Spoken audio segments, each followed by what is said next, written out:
Hi friends, welcome to Padmashree lifestyle YouTube channel. ಇವತ್ತಿನ ವಿಡಿಯೋದಲ್ಲಿ ಪಾಲಕ್ ತಂಬುಳಿಯನ್ನು ಯಾವ ರೀತಿಯಾಗಿ ಮಾಡಬೇಕು ಅಂತ ತಿಳಿಸ್ಕೊಡ್ತಾ ಇದ್ದೀನಿ. ಬೇಸಿಗೆಯಲ್ಲಿ ಪ್ರತಿಯೊಬ್ಬರು ನೆನಪಿಸ್ಕೊಂಡು ಮಾಡಿಕೊಂಡು ತಿನ್ನಬೇಕಾದಂತಹ ರೆಸಿಪಿ ಇದು. ತುಂಬಾ ಟೇಸ್ಟಿಯಾಗಿರುತ್ತೆ ಮತ್ತು ಆರೋಗ್ಯಕ್ಕೂ ತುಂಬಾ ಒಳ್ಳೆಯದು, ದೇಹಕ್ಕೆ ತಂಪು. ಅದರಲ್ಲೂ ಈ ಬೇಸಿಗೆಯಲ್ಲಿ ನಮಗೆ ಒಂದು ಬಿಸಿಲಿನ ದಾಹ ತುಂಬ ಆಗಿರೋದ್ರಿಂದ ಇಂಥ ರೆಸಿಪಿಗಳನ್ನು ನಾವು ಮಾಡ್ಕೊಂಡು ತಿನ್ನೋದು ಒಳ್ಳೆಯದು. ಹೇಗೆ ಮಾಡೋದು ನೋಡೋಣ ಬನ್ನಿ. ಮೊದಲಿಗೆ ಇಲ್ಲಿ ಪಾಲಕ್ ಸೊಪ್ಪನ್ನು ನಾನು ಚೆನ್ನಾಗಿ ವಾಶ್ ಮಾಡಿ ಈ ರೀತಿಯಾಗಿ ಕಟ್ ಮಾಡಿ ಒಂದು ಜರಡಿಯಲ್ಲಿ ನೀರು ಸೋಸಲಿಕ್ಕೆ ಇಟ್ಟಿದ್ದೀನಿ. ನೀವು ಜಾಸ್ತಿ ಕ್ವಾಂಟಿಟಿ ಬೇಕಾದರೆ ಜಾಸ್ತಿ ತಗೊಳ್ಳಿ. ಇಲ್ಲಿ 1 ಟೀ ಸ್ಪೂನ್ ಆಗುವಷ್ಟು ಜೀರಿಗೆ, 1 ಟೀ ಸ್ಪೂನ್ ಆಗುವಷ್ಟು ಉದ್ದಿನಬೇಳೆ ಮತ್ತು 2 ಹಸಿರು ಮೆಣಸಿನ್ಕಾಯಿ ಸಾಕು. ಮತ್ತು ಬೆಳ್ಳುಳ್ಳಿ, ಶುಂಠಿ ಸ್ವಲ್ಪ ತಗೊಂಡಿದ್ದೀನಿ. ಮತ್ತು 1 ಗ್ಲಾಸ್ನಷ್ಟು ನಾನು ಮಜ್ಜಿಗೆ ತಗೊಂಡಿದ್ದೀನಿ. ನೀವು ಮೊಸರನ್ನು ಮಜ್ಜಿಗೆ ಮಾಡ್ಕೊಳ್ಬಹುದು. ಈಗ ಒಂದು ಪಾತ್ರೆನಿಟ್ಕೊಂಡು ಅದಕ್ಕೆ ಸ್ವಲ್ಪ ಎಣ್ಣೆನ ಸೇರಿಸ್ಕೊಳ್ಬೇಕು. ನೀವು ತುಪ್ಪ ಹಾಕ್ಕೊಳ್ತೀನಿ ಅಂದರೆ ಓಕೆ, ಏನು ಪ್ರಾಬ್ಲಮ್ ಇರಲ್ಲ, ಅದು ಕೂಡ ಟೇಸ್ಟಿಯಾಗಿರುತ್ತೆ.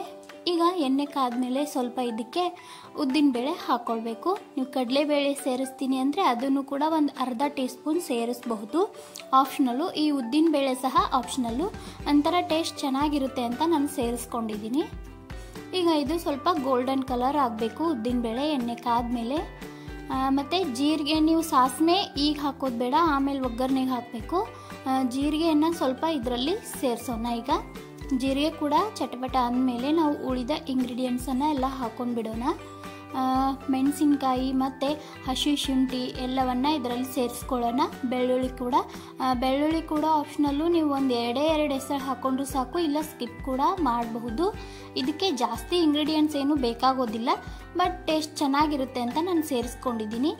ಈಗ ಅದೆಲ್ಲ ಫ್ರೈ ಆದಮೇಲೆ ನಾವು ಪಾಲಕ್ ಸೊಪ್ಪನ್ನು ಇದರಲ್ಲಿ ಸೇರಿಸ್ಕೊಳ್ಬೇಕಾಗುತ್ತೆ.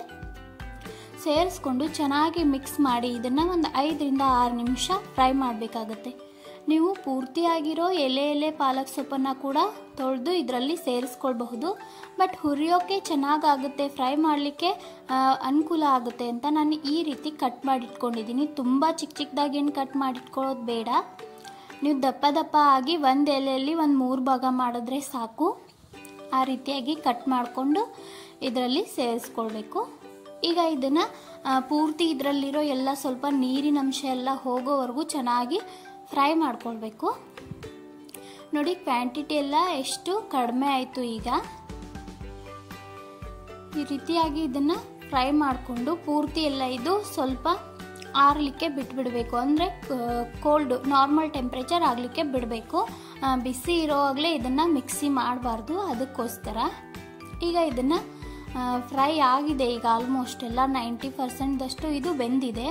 ಈಗ ಇದಕ್ಕೆ ನಾವು ರುಚಿಗೆ ತಕ್ಕಷ್ಟು ಉಪ್ಪನ್ನು ಸೇರಿಸ್ಕೊಳ್ಳೋಣ. ಇದರಲ್ಲೇ ಮಿಕ್ಸಿ ಮಾಡಿದಾಗ ಎಲ್ಲ ಕೂಡ ಮಿಕ್ಸ್ ಆಗುತ್ತೆ ಅಂತ ಇದರಲ್ಲೇ ಸೇರಿಸ್ಕೊಂಡಿದ್ದೀನಿ.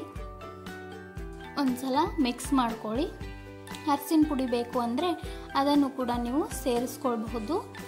ಯಾವುದೇ ಒಂದು ಡಿಫ್ರೆನ್ಸ್ ಆಗೋದಿಲ್ಲ, ಸ್ವಲ್ಪ ಟೇಸ್ಟ್ ಚೆನ್ನಾಗಿರುತ್ತೆ ಅಷ್ಟೇ. ಈಗ ನೋಡಿ, ಪೂರ್ತಿಯಾಗಿ ಇದು ಕ್ವಾಂಟಿಟಿ ಎಲ್ಲ ಕಡಿಮೆ ಆಗಿದೆ. ಈಗ ಇದನ್ನು ಲೋ ಫ್ಲೇಮಲ್ಲಿ ನಾವು 1-2 ನಿಮಿಷ ಹುರ್ಕೊಂಡು ಒಲೆಯನ್ನು ಆಫ್ ಮಾಡಿಬಿಡಬೇಕು. ಈಗ ಮಿಕ್ಸಿ ಜಾರ್ಗೆ ತೊಗೊಂಡು ಇದಕ್ಕೆ ಅಗತ್ಯವಿರುವಷ್ಟು ನೀರನ್ನು ಸೇರಿಸ್ಕೊಳ್ಬೇಕು. ನಿಮಗೆ ಜಾಸ್ತಿ ಮಾಡ್ಕೊಳ್ಳೋದಿದ್ರೆ ಜಾಸ್ತಿ ನೀರು ಸೇರಿಸಿ, ಇಲ್ಲ ಅಂದರೆ ಸ್ವಲ್ಪ ನೀರನ್ನು ಸೇರಿಸಿ ಈ ರೀತಿಯಾಗಿ ಫೈನಾಗಿ ಪೇಸ್ಟ್ ಮಾಡ್ಕೊಂಡು ಬರಬೇಕು. ಈಗ ಕನ್ಸಿಸ್ಟೆನ್ಸಿ ಗಟ್ಟಿಯಾಗಿದೆ, ಅದಕ್ಕೋಸ್ಕರ ಇದರಲ್ಲಿ ನಮಗೆ ಯಾವ ರೀತಿಯ ಕನ್ಸಿಸ್ಟೆನ್ಸಿ ಬೇಕೋ ಅಷ್ಟು ನೀರನ್ನು ಸೇರಿಸ್ಕೊಳ್ಬೇಕು. ಈಗ ನೋಡಿ, ಅದೇ ಪಾತ್ರೆಗೆ ಸ್ವಲ್ಪ ಎಣ್ಣೆ ಹಾಕ್ಕೊಂಡು ಒಂದು ಒಗ್ಗರಣೆ ಹಾಕ್ಕೊಳ್ಬೇಕು. ಅದಕ್ಕೆ ಸಾಸಿವೆ ಮತ್ತು 1 ಮೆಣಸಿಕಾಯಿ ಇದ್ದರೆ ಸಾಕು. ನೀವು ಕರಿಬೇವು ಸೇರಿಸ್ಕೊಳ್ತೀನಿ ಅಂದರೆ ಅದನ್ನು ಕೂಡ ಸೇರಿಸ್ಕೊಳ್ಬಹುದು. ಮತ್ತು 1 ಮೆಣಸಿನ್ಕಾಯಿ ಇದ್ದರೆ ಅದನ್ನು ಕೂಡ ಫ್ಲೇವರ್ಗೋಸ್ಕರ 1 ಅಥವಾ 2 ಮುರಿದ್ಬಿಟ್ಟು ಹಾಕ್ಕೊಳ್ಬಹುದು. ಈಗ ಸಾಸಿವೆ ಎಲ್ಲ ಚಿಟ್ಪಟ ಅಂತ ಇದೆ. ಈಗ ಇದಕ್ಕೆ ಸ್ವಲ್ಪ ಕರಿಬೇವು ಸೊಪ್ಪನ್ನು ಸೇರಿಸ್ಕೊಳ್ತಾ ಇದ್ದೀನಿ. ಈ ಕರಿಬೇವು ಸೊಪ್ಪೆಲ್ಲ ಸೇರಿಸ್ಕೊಂಡ್ರೆ ಆಯ್ತು. ಈಗ ಈ ಒಂದು ಒಗ್ಗರಣೆಯನ್ನು ನಾವು ಪಾಲಕ್ ಗ್ರೇವಿಯಲ್ಲಿ ಮಿಕ್ಸ್ ಮಾಡಬೇಕು. ಅಂದರೆ ಮಿಕ್ಸಿ ಮಾಡ್ಕೊಂಡಿರುವಂತಹ ಒಂದು ಗ್ರೇವಿಯನ್ನು ಇದರಲ್ಲಿ ಸೇರಿಸ್ಕೊಳ್ಬೇಕಾಗುತ್ತೆ. ಸ್ವಲ್ಪ ತಣ್ಣಗಾಗಲಿ ಇದು. ಆಮೇಲೆ ಇದಕ್ಕೆ ಸೇರಿಸ್ಕೊಂಡು ನಮಗೆ ಎಷ್ಟು ನೀರು ಬೇಕೋ ಈಗೂ ಕೂಡ ನಾವು ನೀರನ್ನು ಹಾಕ್ಕೊಳ್ಬಹುದು. ಆಮೇಲೆ ನಾವು ಮಜ್ಜಿಗೆಯನ್ನು ಜಾಸ್ತಿ ಬೇಕಾದರೆ ಜಾಸ್ತಿ ಕೂಡ ಹಾಕ್ಕೊಳ್ಬಹುದು. ನಾನು 1 ಲೋಟ ಅಷ್ಟೇ ಹಾಕ್ಕೊಳ್ತಾ ಇರೋದು. ಈಗ ಮಜ್ಜಿಗೆಯನ್ನೆಲ್ಲ ಸೇರಿಸಿ ಉಪ್ಪು ಎಲ್ಲ ಸರಿಯಾಗಿದ್ದರೆ ನೋಡಿಕೊಂಡು ಇದಕ್ಕೆ ಕಡಿಮೆ ಆಗಿದ್ದರೆ ಮತ್ತೆ ಉಪ್ಪನ್ನು ಈ ಟೈಮಲ್ಲೂ ಸೇರಿಸ್ಕೊಂಡು ಮಿಕ್ಸ್ ಮಾಡ್ಕೊಳ್ಬಹುದು. ನಾನು ಸ್ವಲ್ಪ ಉಪ್ಪು ಕಡಿಮೆ ಅನಿಸುತ್ತು, ಉಪ್ಪನ್ನು ಸೇರಿಸಿದೆ.